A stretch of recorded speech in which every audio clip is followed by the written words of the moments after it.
We're learning that societies are more fragile. When I grew up, that wasn't a common thought, that our society was very fragile. Right. We thought it was very strong. Right. We actually thought nothing could break us. And then you look at a couple of years of a pandemic, and most of the downtowns of the American cities don't look the same. Commerce has changed in a dramatic way. The Iran war proved that, militarily, our military is obviously brave men and women. They're amazing. But like the changing nature of warfare has made military campaigns very difficult. It's hard to look at this Iran war as a victory. It's almost impossible unless you're completely dishonest. I don't think anyone is looking at it as a victory. So I think our vulnerability to threats, foreign and domestic, we are more aware of that now than we have ever been, how fragile societies are. So when you demographically change a society very quickly, which has never happened historically, it took wars, long periods of immigration. Now it's overnight. People have to adjust to a new cultural and sometimes economic reality.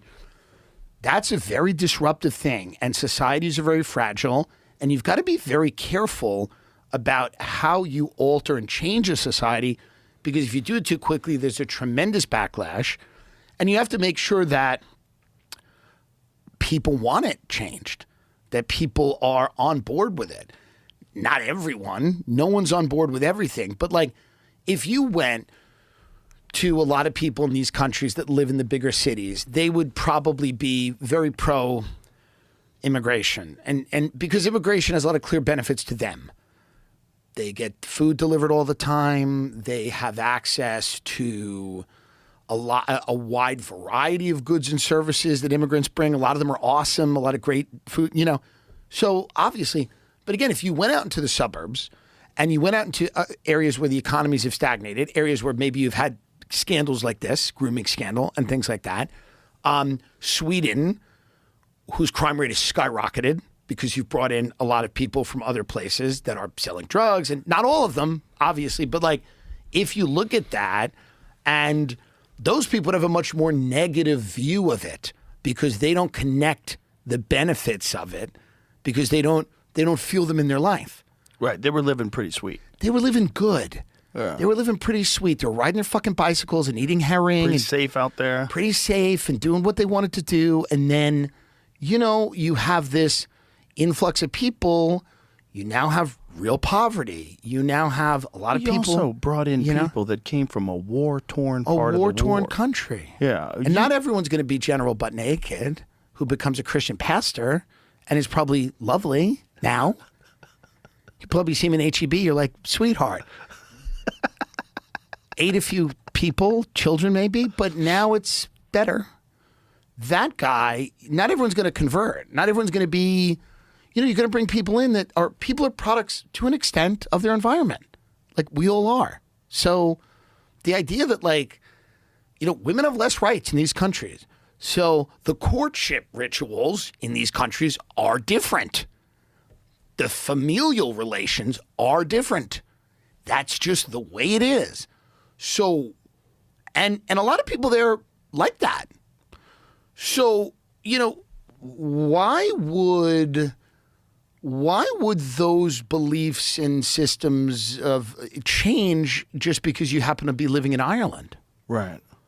Why would you think Irish women or British women would necessarily or inherently get more respect than your wives, daughters, sisters, whatever? And I'm not saying that it's all like throughout the entire Islamic world. I think there's a lot of diversity in the Muslim world. And there are lots of countries where there's arguments that women are safer than they are in America. But there's a lot of countries where that's not the case. And women have far fewer rights, and it's pretty barbaric. And I don't know why those attitudes would change when they are just in a different physical location. The spectacular bizarreness of it is that the really kind left-wing people who oppose toxic masculinity, right, oppose this sort of society that we're talking about, this male-dominated society. Like, you're inviting in something that literally has that as its doctrine. Well, they think it can be tamed. So here's the thing with those people. They love a challenge. This is the I can fix him version of it. And to an extent, cultural attitudes do change over time. People do assimilate to certain practices. That's not a completely ridiculous thing to think, but they really believe that once all of these people come to these countries and see how great it is to be a childless 40-year-old woman working in data entry at a large faceless corporation that's gay on Pride Month, the corporation goes gay, and when they see how happy she or he or they is living in a society where you don't own anything. You know what's interesting about family? I just spoke to a comedian who went on a world tour, and he was in India, and he was talking about how poor people in India don't live on the street; they live in slums. Which it's better.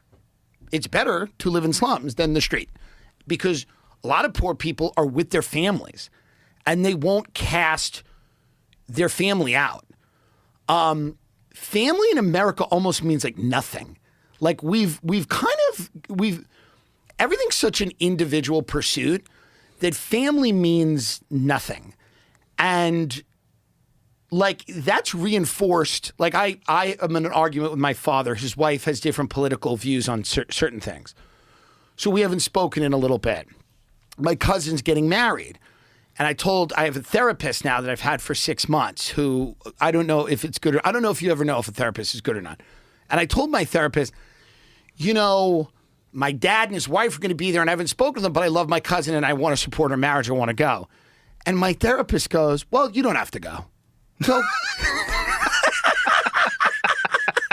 my therapist goes, if you feel like it's going to make you happy, go. So therapy in our country has become a way to kind of enable like sick people to just become selfish psychopaths. And family in America means almost nothing. And it is reinforced how little family means because like doctors will tell you, yeah, fuck it. It's your father. Who cares? So it's basically a thing where like, I think when you go to these other countries and you realize how deeply rooted a lot of things are in family and culture and tradition. And then we come from a country where like almost very little is. I'm not saying people don't have great families here, but like, you know, America is about you. And it's not about, if you don't agree with your sister, fuck her. If your mother disagrees with you, block her. That's our country. And in other countries, that's unheard of. Like that's unheard of. Like it doesn't happen. And you know, the comedian was explaining to me, like in India, there's like a lot less of a drug problem in certain areas, and he was wondered why, and he goes, well, people don't want to do drugs to like disgrace their family. Even poor people will be like, I don't want to be a drug addict because my family's going to think bad about that. Wow.